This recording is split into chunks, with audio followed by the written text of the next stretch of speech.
मेघा और सचिन की मुलाकात कॉलेज में होती है। पहले वो दोस्त बनते हैं, फिर धीरे धीरे उनकी ये दोस्ती प्यार में तब्दील हो जाती है।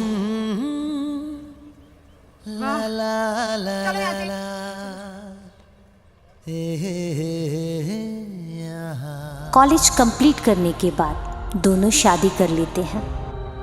उनकी इस शादी से दोनों का परिवार भी बहुत खुश था, क्योंकि जहाँ एक तरफ मेघा एक सुंदर और सुलझी हुई लड़की थी, वहीं सचिन एक समझदार और जिम्मेदार लड़का था, जो अपने परिवार की सारी जिम्मेदारियों को बखूबी निभाता था। मेघा अपनी मैरिड लाइफ में बहुत खुश थी, जहाँ एक तरफ उसे सचिन जैसा लविंग केयरिंग हस्बैंड मिला था, वहीं दूसरी तरफ माँ बाप से भी ज्यादा प्यार देने वाले सास ससुर मिले थे। कुछ समय बाद मेघा ने एक बेटे को जन्म दिया, जिसका नाम उन्होंने प्यार से आशु रखा। अब मेघा को लगने लगा था कि उसका ये परिवार कंप्लीट हो गया है। मगर कहते हैं ना, लाइफ इज सो अनप्रेडिक्टेबल, कब क्या हो जाए कोई नहीं जानता। एक दिन ऑफिस से वापस आते वक्त एक रोड एक्सीडेंट में सचिन की मृत्यु हो जाती है। ये न्यूज़ मेघा के लिए बहुत शॉकिंग थी। उसका खुद को संभाल पाना मुश्किल हो रहा था। विधि ने ये उसके साथ कैसा मजाक किया है, ये वो समझ नहीं पा रही थी। मगर अपने सास ससुर के सपोर्ट से और अपने बच्चे के भविष्य को देखते हुए उसने खुद को संभाला और लाइफ में मूव ऑन किया। अब सचिन की सारी जिम्मेदारियां मेघा ने अपने कंधों पर ले ली थी। लाइफ धीरे धीरे वापस पटरी पर आ रही थी। मगर मेघा की उम्र बहुत कम थी और उसके सामने पहाड़ जैसी जिंदगी पड़ी थी। ये चिंता उसके माता पिता और सास ससुर दोनों परिवार को सोने नहीं देती थी। और एक दिन उसके सास ससुर ने मेघा की दूसरी शादी करने का फैसला कर लिया। पहले तो मेघा बिल्कुल भी तैयार नहीं थी दूसरी शादी के लिए, मगर अपने सास ससुर के सामने उसकी एक ना चली। उनके तर्क वितर्क और समझाने के कारण मेघा ने दूसरी शादी के लिए हाँ कह दिया। बहुत से रिश्ते देखे गए और अंत में मानव के साथ उसकी सगाई तय कर दी गई। मानव उसी शहर का रहने वाला था और एक अच्छी कंपनी में अच्छे पोस्ट पर कार्यरत था। सगाई के बाद मेघा को पता चलता है कि मानव उसके बच्चे को एक्सेप्ट करने के लिए तैयार नहीं है। इस खबर से मेघा को बहुत धक्का पहुंचता है और वो इस शादी से पीछे हट जाती है।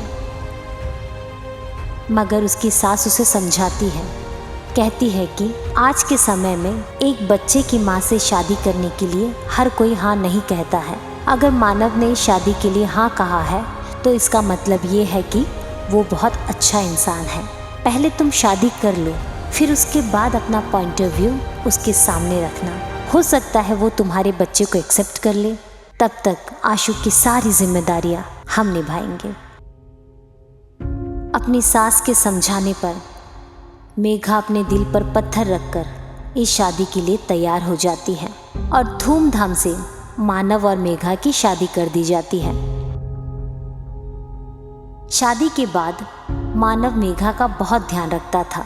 उसका लविंग केयरिंग नेचर मेघा को बहुत अच्छा लगता था और धीरे धीरे मानव ने मेघा के दिल में जगह बना ली। वो इस शादी से खुश थी, पर अपने बच्चे से दूर होने का गम उसे सोने नहीं देता था। वो रात भर अपने बच्चे के लिए सिसकती थी।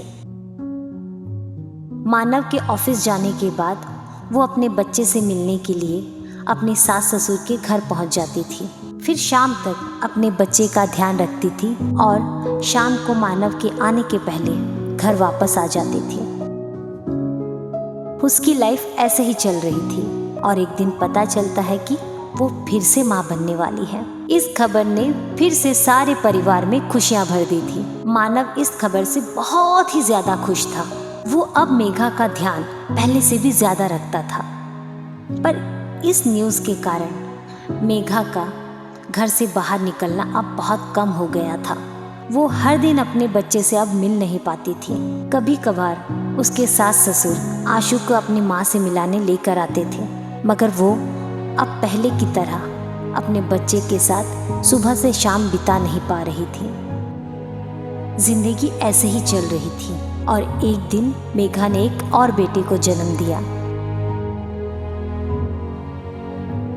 मानव और मेघा ने अपने बच्चे का नाम स्वप्निल रखा। मानव अपने बेटे से बहुत प्यार करता था।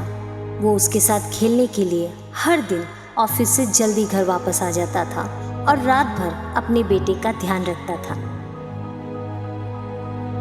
जब स्वप्निल 6 महीने का हो गया तो मेघा ने मानव से कहा कि वो अपने बड़े बेटे आशु से मिलना चाहती है, कुछ समय उसके साथ बिताना चाहती है। मानव इस बात पर तुरंत तैयार हो गया। वो ऑफिस जाते वक्त मेघा और स्वप्निल को उसके ससुराल ड्रॉप कर देता है। जब मानव ऑफिस से घर वापस आया तो उसका सूना घर उसे काटने के लिए दौड़ रहा था। वो अपने बीवी बच्चे को बहुत ज़्यादा मिस कर रहा था। किसी भी काम में उसका मन नहीं लग रहा था। वो सोचता है कि अभी कुछ ही समय हुआ मैं अपने बच्चे से दूर हुआ हूँ और मैं उसे इतना ज़्यादा मिस कर रहा हूँ। तो मेघा तो अपने बेटे आशु से कितने समय से दूर है। उसके दिल पर क्या गुजर रही होगी। ये सोचते ही मानव का दिल ग्लानि से भर जाता है। वो सोचता है कि वो कितनी छोटी सोच वाला आदमी था जिसने एक छोटे से बच्चे को एक्सेप्ट नहीं किया था। इन सब ख्यालों से उसका मन विचलित हो जाता है और वो तुरंत अपनी बीवी से मिलने के लिए उसके ससुराल पहुंच जाता है। जब वो दरवाजे पर पहुंचता है तो देखता है कि मेघा अपने दोनों बच्चों के साथ खेल रही है। उसके चेहरे पर जो खुशी थी, इतने सालों में मानव ने वो खुशी कभी नहीं देखी थी। उसका चेहरा देखकर मानव की आंखें भर आती हैं और उसका मन उसे धिक्कारने लगता है। मानव को वहाँ देखकर मेघा समझ जाती है कि वो उसे वापस लेने आया है।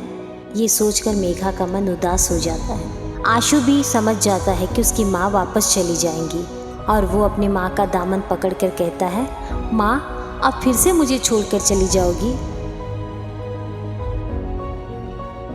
ये सुनकर मानव उसके सर पर प्यार से सहलाता है और कहता है कि बेटा आज तुम्हारी मम्मा अकेली नहीं जाएंगी, आज तुम भी उसके साथ अपने घर चलोगे। ये सुनते ही मेघा का चेहरा फिर से खिल उठता है और उसकी आंखों में खुशियों के आंसू भर आते हैं। आज सच में मेघा का परिवार कंप्लीट हो गया था।